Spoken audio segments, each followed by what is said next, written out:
My fellow Jews, we need to talk. And heads up, this will be necessarily uncomfortable for us both.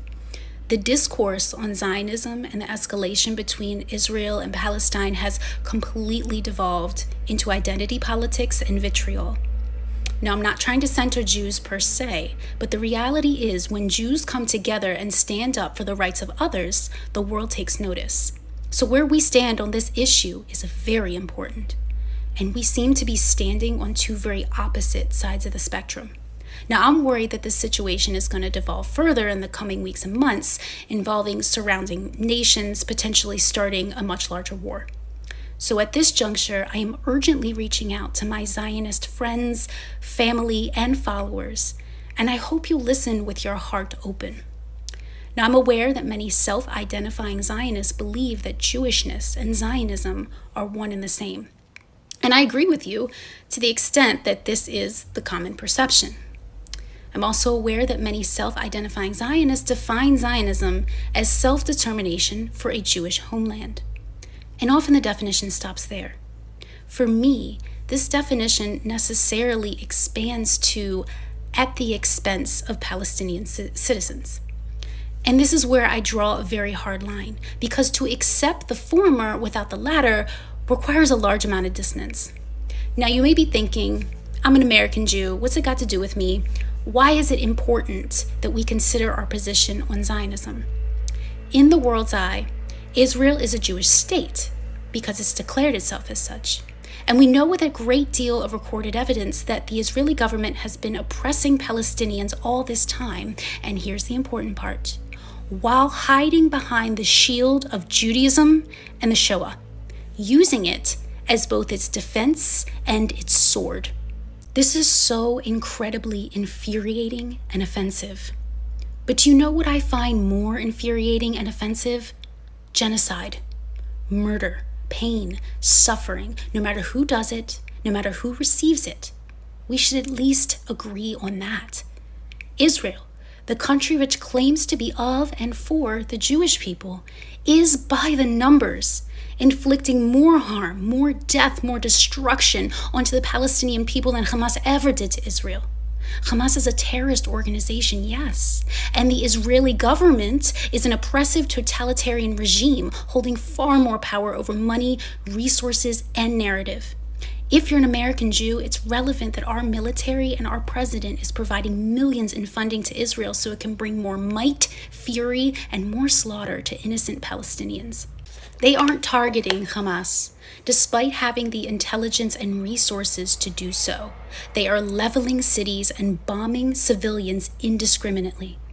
Now, if you disagree, I would be open to seeing any evidence you have of measured, precise attacks. But that's not what I've been seeing.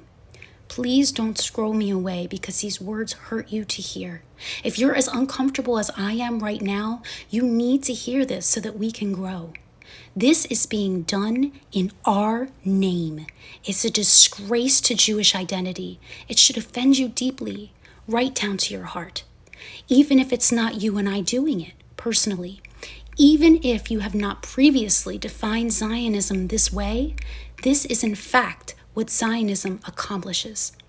Zionism hasn't been about Jews having a homeland for some time. We have a homeland. Nobody's taking that away. For fuck's sake, Israel is backed by the U.S. military. It doesn't need to harm innocent civilians to exist, but it does, and it is, and it's using our good name to do it, and calling that Zionism. And they've been working hard a very long time to convince you and the world that Zionism and Jewishness are one and the same, thereby tethering your identity, your very being to their actions, no matter how awful they become. And if you've fallen for their absolutism, to decry their actions, well, that could feel like betraying yourself. Have you heard of cognitive dissonance? It's an ego defense we all use to reduce the discomfort we experience when our behavior or our expressed beliefs are at odds with our self-concept. And most humans will go to great lengths to reduce this discomfort. For example, pretending the threat to our belief doesn't exist. Distracting from the threat to our belief, commonly accomplished with whataboutism. Justifying the belief, Perhaps the violence is necessary retribution for an offense, or even to prevent a future offense, or we reframe the threat to our identity as for the greater good. And lastly, the one you're likely experiencing now, toward me. Discredit the source. Any direct threats to your belief can be simply dismissed as anti-Semitic. Use of this word against our own. I can't begin to tell you how upsetting that is. This should immediately feel manipulative as it leaves your mouth. Alarms should go off. Understand that this last strategy is a tool used inappropriately by Israeli and the United States authorities to protect their actions from any scrutiny at all. If this label is used in this way, it loses its power when needed for its intended purpose, ironically, worsening the potency of real anti-Semitism. Being anti-Zionist isn't anti-Semitic. When you make this claim, you use the entirety of the Jewish diaspora as human shields. It reduces our existence, everything it means to be Jewish, all of us, every Mizrahi and Sephardi and Ashkenaz, every Black, Brown, Asian, mixed race Jew, every one of us standing together as one on Mount Zion, everything we have survived and rebuilt and carried on through generations, Kenachora, it reduces us to a fucking MAGA hat. This misuse brands anti-Semitism as a phrase that can't be taken seriously. In the world's eye, we become a bunch of white people crying wolf while simultaneously harming others. If this isn't how you wish to be seen, ask yourself how this has come to pass. Is this really consistent with who you consider yourself to be? And why are right-wing American politicians parenting the same talking points? Who benefits here and who loses? If the global Jewish diaspora has anyone to blame for the rise of anti-Semitism and renewed fear of living in a non-Jewish society, as, by the way, we've successfully done for thousands of years, it is the Israeli government. It's Bibi and his butthole friends. Their actions are, in fact, antithetical to Jewish teachings and everything it means to be Jewish. There is no tikkun olam, no tzedakah in their actions or their messaging. There's only greed, power, and hate. Tell me, where is that in the Torah? They don't care about what it means to be a Jew, but you should.